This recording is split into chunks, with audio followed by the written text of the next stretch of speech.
ಪರಮೇಶ್ವರ್ ಅವರು ನಾವೆಲ್ಲರೂ ಕೂಡ ಮಾತಾಡಿದ್ದೀವಿ. ಆಮೇಲೆ ರಾಜಣ್ಣ ಇವರೆಲ್ಲ ಮಾತಾಡಿ, ಶಿವಲಿಂಗೇಗೌಡ ನಾವೆಲ್ಲ ಮಾತಾಡಿದ್ದೀವಿ. ಮಾತಾಡಿ ಸುಮಾರು ಎತ್ತಿನಹೊಳೆ ಪ್ರಾಜೆಕ್ಟ್ಗೆ ಅಲ್ಲ ಚಿಕ್ಕಬಳ್ಳಾಪುರ ಅಲ್ಲ ಇಂಥದಕ್ಕೆ ಎತ್ತಿನಹೊಳೆ ಪ್ರಾಜೆಕ್ಟ್ಗೆ ಒಟ್ಟು ರಿವೈಸ್ಡ್ ಎಸ್ಟಿಮೇಟ್ ಪ್ರಕಾರ 23,251 ಕೋಟಿ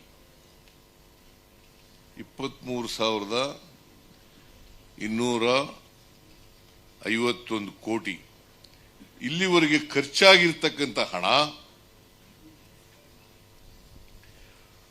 17,147 ಕೋಟಿ. ರಿವೈಸ್ಡ್ ಎಸ್ಟಿಮೇಟ್ ಪ್ರಕಾರ ಇನ್ನ 6,103 ಕೋಟಿ ಖರ್ಚು ಮಾಡಬೇಕು. ನಾನು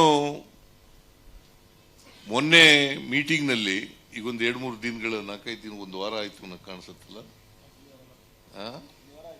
ಒಂದು ವಾರ ಆಗಿದೆ. ಅಲ್ಲಿ ಏನ್ ತೀರ್ಮಾನ ಮಾಡಿದ್ದೀನಿ ಅಂತಂದ್ರೆ, ಇದು ಮೂಲತಃ ಕುಡಿಯ ನೀರಿನ ಪ್ರಾಜೆಕ್ಟ್.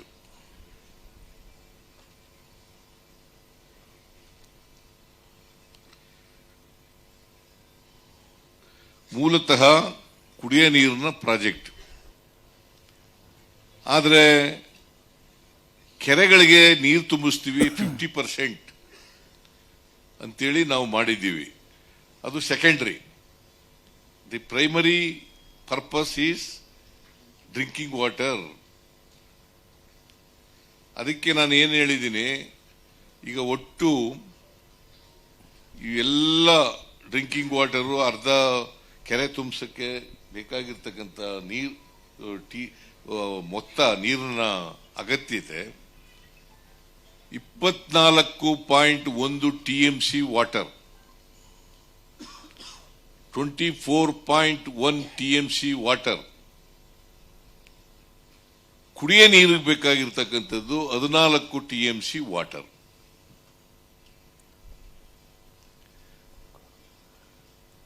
ಅದಕ್ಕೆ ನಾನು ಏನ್ ತೀರ್ಮಾನ ಮಾಡಿದ್ದೀವಿ ಇವತ್ತು, ಮತ್ತೆ ನಾ ಹಿಂದಿನ ಸಭೆಯಲ್ಲೂ ಕೂಡ, ಮೊದಲು ಕುಡಿಯ ನೀರಿನ ಪ್ರಾಜೆಕ್ಟ್ ಅನ್ನ ಮುಗಿಸೋಣ.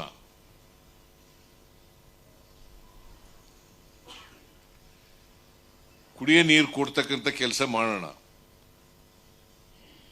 ಕೋಲಾರ, ಚಿಕ್ಕಬಳ್ಳಾಪುರ, ಬೆಂಗಳೂರು ರೂರಲ್, ತುಮಕೂರು, ಆಮೇಲೆ ಹಾಸನ, ಈ ಜಿಲ್ಲೆಗಳಲ್ಲೆಲ್ಲ ಕುಡಿಯ ನೀರನ್ನ ಕೊಡ್ತೀವಿ. ಅದೇ ಬೆಂಗಳೂರು ಹೇಳದ್ನಲ್ರಿ, ನೀವು ಯಾವ ಕಡೆನ ಜ್ಞಾನ ಇದ್ದೀರ. ಈ ಮುನಿಯಪ್ಪನವ್ರು ಇದಾರಲ್ಲ, 24 hours ಪಾಲಿಟಿಷಿಯನ್ ಮಾಡೋದು, ಏನೇನೋ ಯೋಚನೆಯನ್ನು ಮಾಡ್ತಾ ಇದ್ದಾರೆ.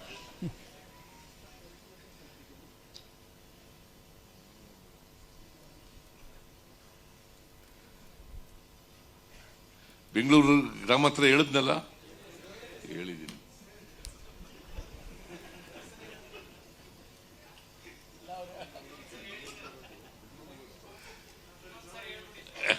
ಆಯ್ತಲ್ಲ. ಇನ್ನು 2 ವರ್ಷಗಳಲ್ಲಿ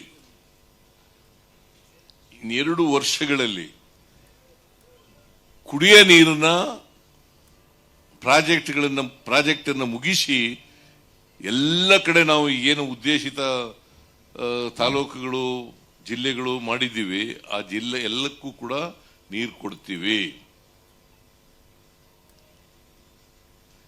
ಕುಡಿಯ ನೀರಿಗೆ ಯಾವುದೇ ನೀರಿನ ತೊಂದರೆ ಇಲ್ಲ. ಬಹಳ ಜನ ಮಾತಾಡ್ತಾರೆ, ನಮ್ಮ ವಿರೋಧ ಪಕ್ಷದವರು ಮಾತಾಡ್ತಾರೆ, ನೀರೆಲ್ಲಿದೆ ಕೊಡಕ್ಕೆ. ಈಗಾಗಲೇ ಎಡ್ಡೋರ್ಕ್ ಎಲ್ಲ ಮುಗಿದಿದೆ 4,202 ಕೋಟಿ ರೂಪಾಯಿಂದು. ಆಮೇಲೆ ಗ್ರಾವಿಟಿ ಮೇನ್ ಕ್ಯಾನಲ್ ಅದು ಕೆಲಸ ಮುಗಿದಿದೆ. 82% ಆಫ್ ದಿ, ಸುಮಾರು 82-85% ಕೆಲಸ ಮುಗಿದಿದೆ. ಅದಕ್ಕೆ 9,807 ಕೋಟಿ ಖರ್ಚಾಗಿದೆ. 9,807 ಕೋಟಿ ಖರ್ಚಾಗಿದೆ. ಆಮೇಲೆ ಫೀಡರ್ಸ್ ಮಧುಗಿರಿ, ಪಾವಗಡ,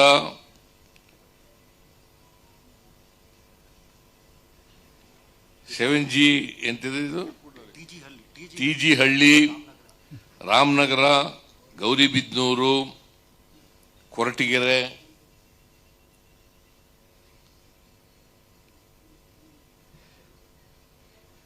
ಇದು 96% ಕೆಲಸ ಮುಗಿದಿದೆ.